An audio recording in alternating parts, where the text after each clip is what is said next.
And we are here on a Friday. Hope everyone had a great Thanksgiving. It's orange and blue today. Cecil, Lammey, Andrew Mason back in the saddle, Mace, but you never left the saddle for the holiday. I mean, the Broncos were practicing, so I was out at Broncos Park, powered by Common Spirit, BPPBCS. A couple of beautiful days, by the way, here. Beautiful late autumn days. Broncos practicing, and probably most importantly is the guy. Get his photo up there, will you? The one, the only, him. Yes, get the photo there as we see the sponsor now go away. That's it. Pat Surtain.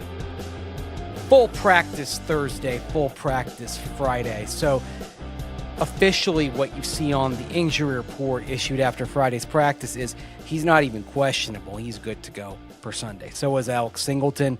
He was full practice all week, Wednesday, Thursday, Friday. But Pat Surtain, he's good to go for Sunday. Now, he did say he's wearing a harness on around the shoulder. Of course, he did have the partial tear of the pec that he had back against the Cowboys last month. But felt like there wasn't much in terms of the way he was restricted, and felt pretty good to go coming out of the last couple of days of practice. And I think pretty good signs all around for Pat Surtain coming out of this week.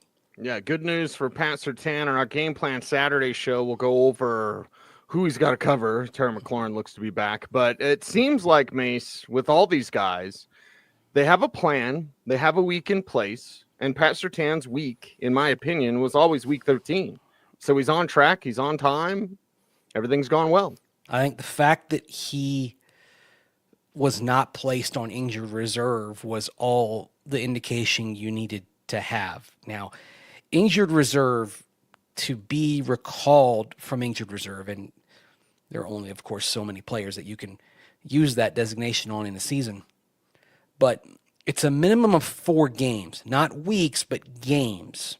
So if the Broncos placed him on recallable injured reserve, he could have returned no earlier than the Raiders game next week. So when you got to the day before the Texans game and he didn't go on injured reserve, that was the sign that he was probably going to be ready by this point, that this was the target. That's why the day before that game in Houston, we were watching very closely with great interest, as you and I will often say. Yes. To see whether the Broncos made a roster move that day regarding Pat Surtain going to IR or not. And then when that middle of the afternoon time came and went, and PS2 was not placed on IR, that was the sign that you were expecting him to come back at some point, either by this game or sooner. But as Pat admitted when I asked him today, because of course, since he got through the week, normally he would do his press conference on Wednesday, but because he was not questionable, but he was limited on Wednesday, they punted his media availability to today, Friday, as we're recording this, for those of you who are not watching on Friday. So what I did ask him was, hey, is this one of those deals where if it were the playoffs, you would have been back sooner? Like we all know that, right? Like that sometimes, hey, if it's the playoffs, you're coming back a little sooner than this, right? Right. And here's the thing. There are some people in that building that, they know they kind of have to watch themselves a little bit, but Pat Surtain's the reigning defensive player of the year. He doesn't have to watch what he says. It doesn't matter. He is Pat Surtain, DPOY, one of the greatest cornerbacks and becoming one of the greatest players in Denver Broncos history. So he can just tell you what it is and he can keep it real and he'll tell you, yeah. No, the words he used were no doubt. It was one of those injuries where if there'd been more on the line, he could have been back sooner. Yeah, no doubt. Obviously, we know we had a good state right now with the team. So it's like, I took my time with it, but I also was like, anxious to get back. So I think, I want to give credit to the training staff for allowing me to, get better in the rehab facility and just, keep on going and keep on getting better each and every week. So He's anxious to get back, but like, hey, the state of the team. So it's interesting to think, Cease, if they weren't so far ahead in the division, what would the call have been for that Kansas City game? You and I talked about this heading into it, that the lead they had in the division, that was multiple games over both the Chargers and the Chiefs. And we both said, hey, with that lead, there's no reason to take any undue risk with a player who is so important to your chances of being in the Super Bowl at the end of this campaign when all is said and done. So he basically said the thing right then and there, I'd say, Cease. Right. Say the weird thing. Just said it. Because he's Pat Surtain. Yeah. He can. The Doesn't that podcast is opening him up. Have you noticed that, Mace? What? We've talked to him for years. I think his podcast is kind of opening him up. I think it has too. And I think it's the combination of the podcast and the combination of he's the man. Like, yeah. I mean, if he steps out of line a little bit, if he doesn't stay between the lines of being on message, what are they going to do? I mean, he's Pat Surtain. He's Pat Surtain. Like he's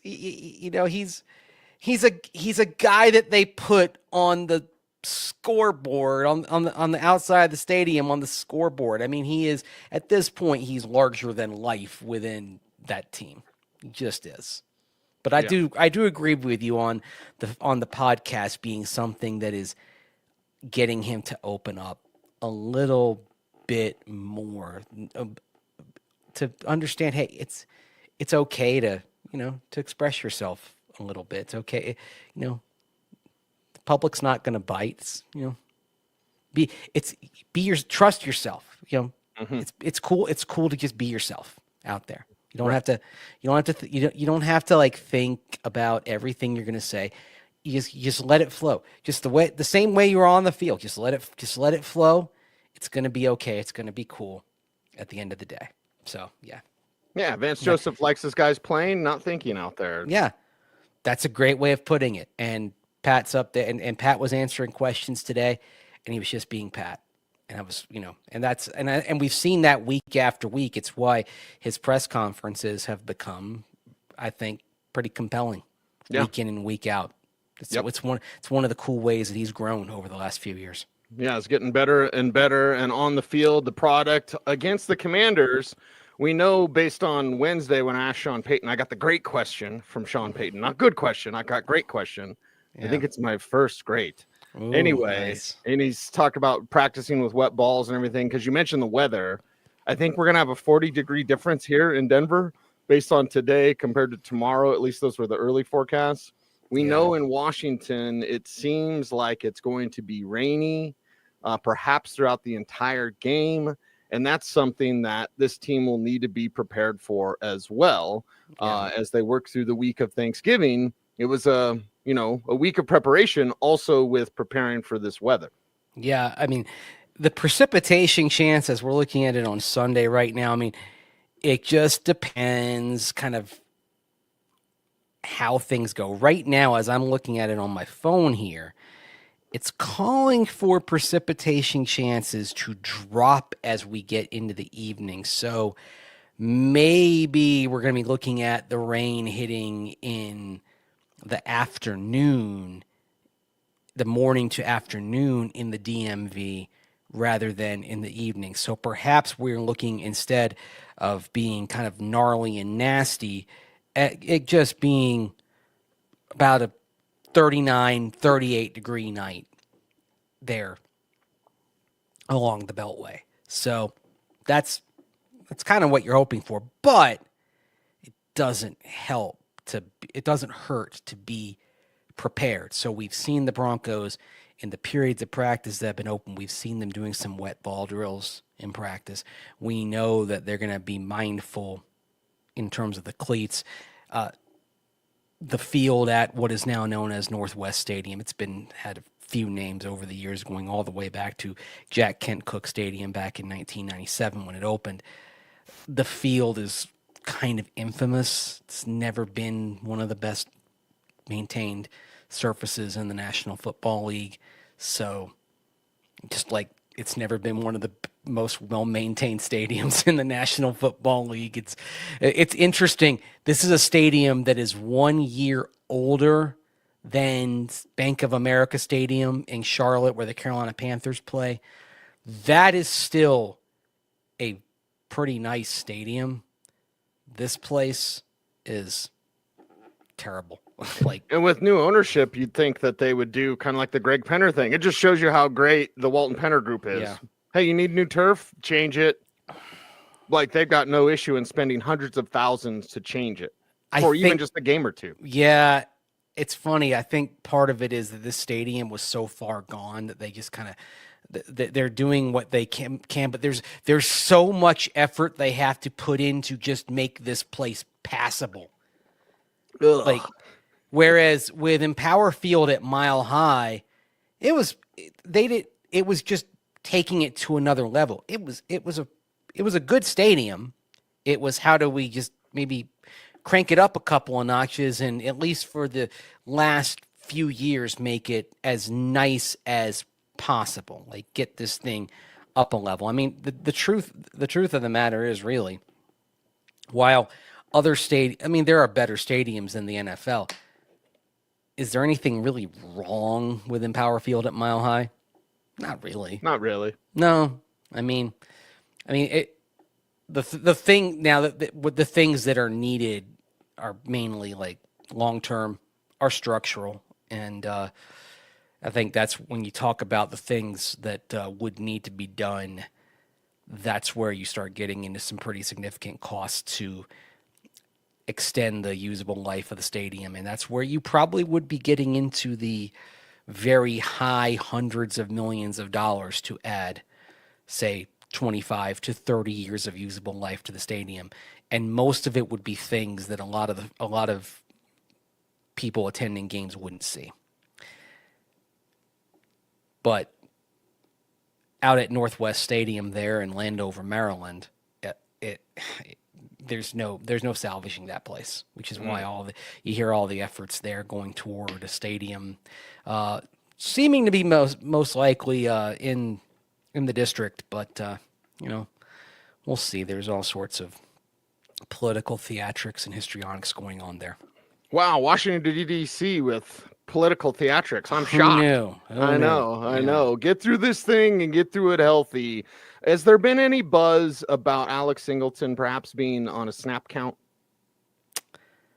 Haven't heard anything in that regard. Would you like that? Because I kind of want it. I think he's back a little soon. They're going to be all over it, way more than me. Maybe I'm paranoid or whatever, but I wouldn't mind. And the way Justin Sternad has played, I mean, my God, he's a plus player. He's a plus player. Justin Sternad, think about that, man, and the development that he's had. Actually, with Singleton, Sternad, and Dre Greenlaw, you have a luxury right now because of Sternad and how he's come along.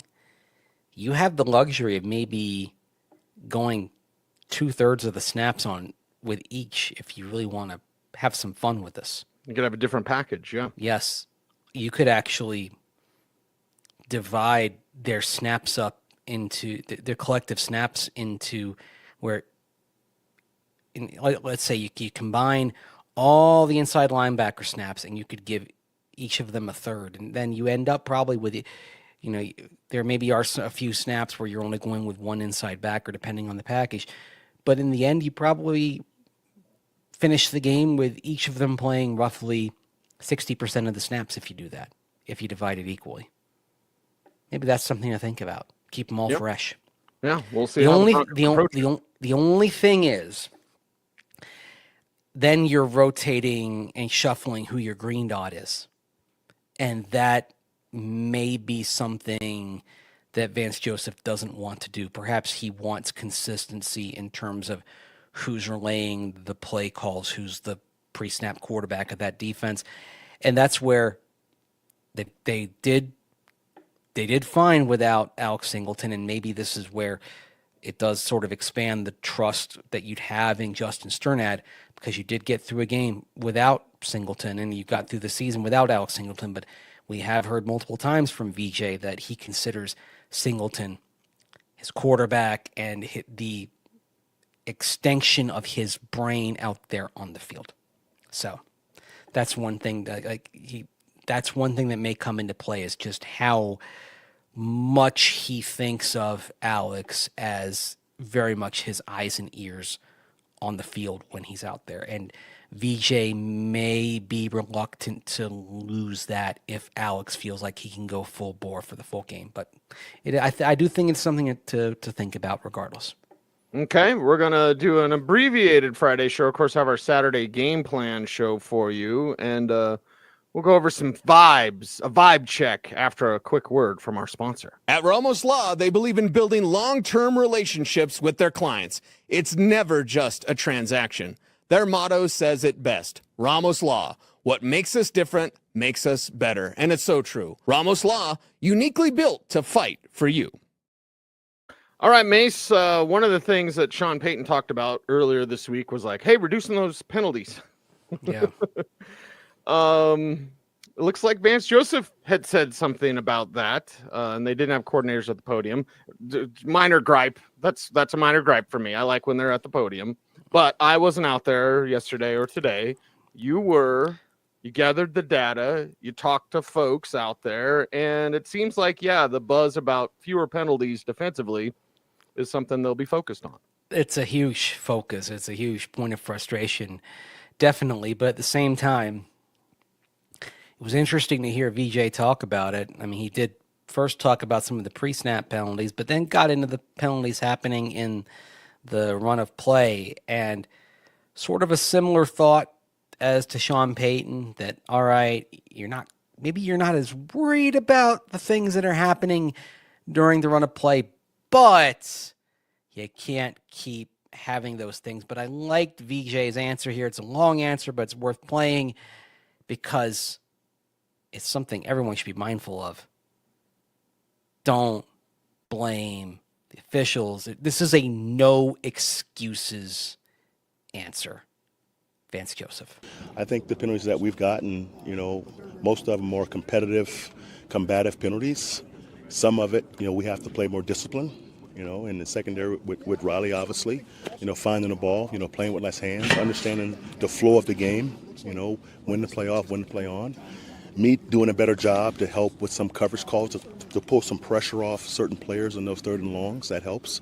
But I do like how aggressive we play and how we bounce back from the penalties. It's our job to fix it. It's not the league, it's not the officials. We have to fix it. We have to coach it better. I have to call it better, and we have to, not do it, because it can cost us. I thought last week in that game against the Chiefs, it cost us 17 points. And the penalties, the DPI penalties, especially the consequence and reward, offensive defense is such a huge margin. It's almost unfair. But that's not our worries. We have to fix it, And, when you get a 45-yard spot foul, it kills you. It kills drives. And with our research and our numbers, those penalties lead to points. If you get one, it's going to be touchdown or field goal. So it's got to stop, and working towards coaching it better is the key. Working towards coaching it better is the key. And Mace, we'll get into this later. Mm-hmm. But my God, he sounds just like a head coach. And this is the leader of men that we were promised. His first presser, he was so nervous. I felt bad for him. But his very first introductory press conference, we were both there. And he was talking to Big Al and D because they, he was obviously buddies with Big Al. And that was the only time he wasn't nervous. But he was nervous back then. Listen to that answer. He sounds like a guy in charge. I think we're going to talk a little bit about this on the Saturday show. Yeah, he sounded Thursday like somebody's head coach. Mm-hmm. Like, and I don't think he would have gotten there without working for Sean Payton. I asked him specifically what he learned and how what he has learned and how he's a different coach because he's worked for Sean Payton. And I think it's a lot that but I think it's sort of the resume thing that'll tell you, like, if I'm a team looking to hire him, I'm like, okay, this is the answer I'm looking for to say it's not going to be the way it was last time. Like, this guy knows different things than he did several years ago, and it's going to be different this time. He's got a much better grasp on things. I think there's a decent chance that a VJ rebuild where he goes somewhere else, when he goes somewhere else, it's going to look a lot like a Dan Campbell rebuild. Okay. Show up, figure out who you can keep. Yep. And then start building. Start building from the inside out. Yeah. Okay. VJ's had some really, and we talked about it. Like, remember he had that podcast they did Peter Schrager last week. He had some interesting thoughts there too. Oh yes, he did. Yeah, like you can tell, like, he knows what he's doing. Like, with some of these things that he's saying, like, he's focused on the job at hand. But yeah, he knows what's going on. He knows this is his window. Like, he knows this is his time. And I think Sean knows it's his time too. And because he's not saying these things without encouragement. Like, I don't think he's doing the Peter Schrager podcast last week without Sean kind of getting that set up, because we know how Sean and Peter Schrager are tight. I think that was put together. I think the coach is kind of getting him ready to leave the nest. You got to grow. Yep. Mm-hmm. Yeah. You got to learn. I think it's happening. I think everyone knows it. Great samurai Hikari Murakami said, but we cannot simply sit and stare at our wounds forever. Yeah. I wanted to share that, Mace. Vibe check before we wrap up Friday. How's how you feeling? How you doing? I'm all right.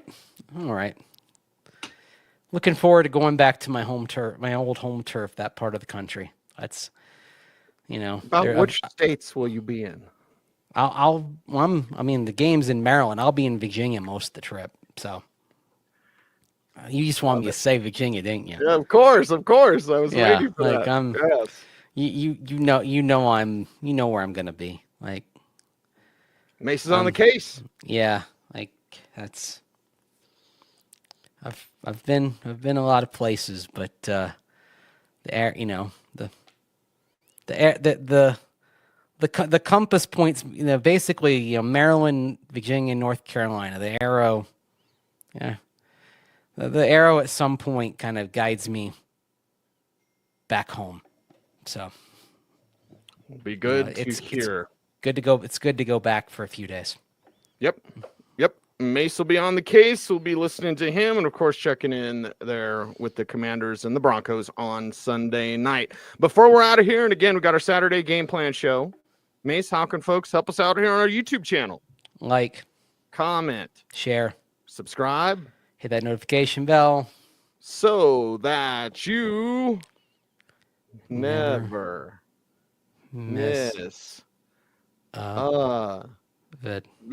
That's right. He's Mace. I'm Cecil. We're orange and blue today with Cecil, Lammey, and Andrew.